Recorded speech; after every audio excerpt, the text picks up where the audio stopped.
ನಮಸ್ಕಾರ ವೀಕ್ಷಕರೇ, ಇಂದಿನ ಈ ಸಂಚಿಕೆಯಲ್ಲಿ ಒಂದು ಸುಲಭ ರೀತಿಯಲ್ಲಿ ಶಕ್ತಿಶಾಲಿಯಾದಂತಹ ಒಂದು ವಶೀಕರಣ ತಂತ್ರವನ್ನು ಹೇಗೆ ಮಾಡೋದು ಅಂತ ನೋಡ್ಕೊಂಬರೋಣ. ಅದಕ್ಕೂ ಮುನ್ನ ನೀವಿನ್ನೂ ನಮ್ಮ ಚಾನಲನ್ನು ಸಬ್ಸ್ಕ್ರೈಬ್ ಮಾಡಿಲ್ಲ ಅಂದರೆ ಈ ಕೂಡಲೇ ಸಬ್ಸ್ಕ್ರೈಬ್ ಮಾಡ್ಕೊಳ್ಳಿ. ಹಾಗೆ ನಿಮ್ಮ ಜೀವನದಲ್ಲಿ ಯಾವುದೇ ರೀತಿಯ ಸಮಸ್ಯೆ ಇದ್ದರೂ ಕೂಡ ಸ್ಕ್ರೀನ್ ಮೇಲೆ ಕಾಣುತ್ತಿರುವ ಗುರುಗಳ ನಂಬರ್ಗೆ ಕರೆ ಮಾಡಿ.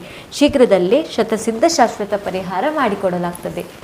ಮೊದಲಿಗೆ ಒಂದು ಹಾಳೆಯಲ್ಲಿ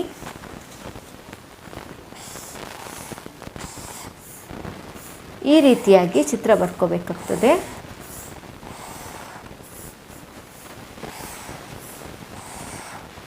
ಈ ರೀತಿಯಾಗಿ ಚಿತ್ರ ಬರ್ಕೊಳ್ಳಿ ವೀಕ್ಷಕರೇ. ಇಲ್ಲಿ ನೀವು ಸ್ತ್ರೀಯ ಹೆಸರನ್ನು ಬರ್ಕೋಬೇಕಾಗ್ತದೆ.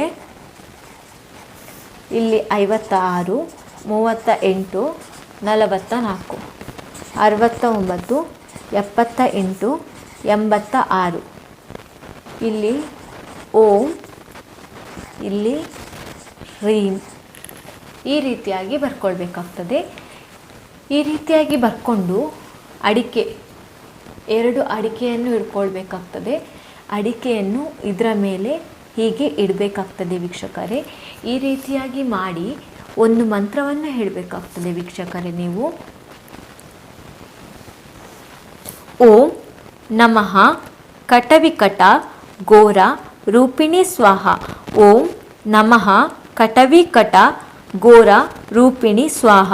ಓಂ ನಮಃ ಕಟವಿಕಟ ಘೋರ ರೂಪಿಣಿ ಸ್ವಾಹ. ಈ ಮಂತ್ರವನ್ನು ಮೊದಲಿಗೆ 3 ಬಾರಿ ಹೇಳಬೇಕಾಗ್ತದೆ. ತದನಂತರ ನೀವು ಅಡಿಕೆಯ ಮೇಲೆ ಕರ್ಪೂರವನ್ನು ಹೀಗೆ ಇಟ್ಕೊಳ್ಬೇಕಾಗ್ತದೆ ವೀಕ್ಷಕರೇ. ಈ ರೀತಿಯಾಗಿ ಇಟ್ಕೊಂಡ ನಂತರ ದೀಪ ಹಚ್ಚಬೇಕಾಗ್ತದೆ. ಅಡಿಕೆಯ ಮೇಲೆ ನೀವು ದೀಪ ಹಚ್ಚಬೇಕಾಗ್ತದೆ. ಈ ರೀತಿಯಾಗಿ ಹಚ್ಚಿದ ನಂತರ ನೀವು ಸೇವಂತಿಗೆಯ ಹೂವಿನ ಸಹಾಯದಿಂದ ಬಂಧನವನ್ನು ಮಾಡ್ಕೋಬೇಕು.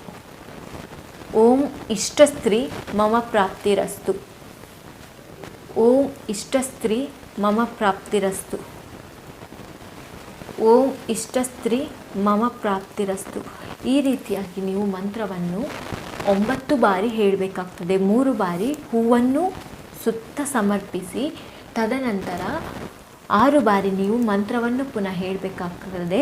ಈ ರೀತಿಯಾಗಿ ಹೇಳಿದ ನಂತರ ನೀವು ಒಂದು ಹಣತೆ ಸಹಾಯದಿಂದ ಇದನ್ನು ಮುಚ್ಚಬೇಕು. ಈ ರೀತಿಯಾಗಿ ಮುಚ್ಚಿ ಹೀಗೆ ಇಡಬೇಕಾಗ್ತದೆ. ಈ ರೀತಿಯಾಗಿ ಮಾಡಿದ ನಂತರ ನೀವು ಇದನ್ನು ಹಾಳೆ ಸಮೇತ ತಗೊಂಡು ಹೋಗಿ ಇದಕ್ಕೆ ಎಷ್ಟು ಜಾಗ ಬೇಕು ಅಷ್ಟು ಜಾಗವನ್ನು ಹೊಂಡ ತೆಗೆದು ಇದನ್ನು ಅದರಲ್ಲಿ ಮುಚ್ಚಬೇಕಾಗ್ತದೆ ವೀಕ್ಷಕರೇ. ಈ ರೀತಿಯಾಗಿ ಮಾಡಿದ ಕೇವಲ 3 ಗಂಟೆಯಲ್ಲಿ ನೀವು ಯಾವ ಸ್ತ್ರೀಯನ್ನು ನಿಮ್ಮ ವಶವನ್ನಾಗಿ ಮಾಡ್ಕೋಬೇಕು ಅಂತ ಅಂದ್ಕೊಂಡಿರ್ತೀರಾ ಅವರು ನಿಮ್ಮ ವಶ ಆಗೋದು ನಿಮಗೆ ಕಾಣಲಿಕ್ಕೆ ಸಿಗ್ತದೆ ವೀಕ್ಷಕರೇ. ನಿಮಗೆ ಒಂದು ವೇಳೆ ಈ ತಂತ್ರ ಮಾಡಲಿಕ್ಕೆ ಬರುವುದಿಲ್ಲ ಅಂತ ಆದರೆ ನೀವು ಸ್ಕ್ರೀನ್ ಮೇಲೆ ಕಾಣುತ್ತಿರುವ ಗುರುಗಳ ನಂಬರ್ಗೆ ಕರೆ ಮಾಡಿ ವಶೀಕರಣ ಯಂತ್ರ ಮಾಡಿ ಕಳಿಸಿಕೊಡಲಾಗ್ತದೆ. ಧನ್ಯವಾದಗಳು.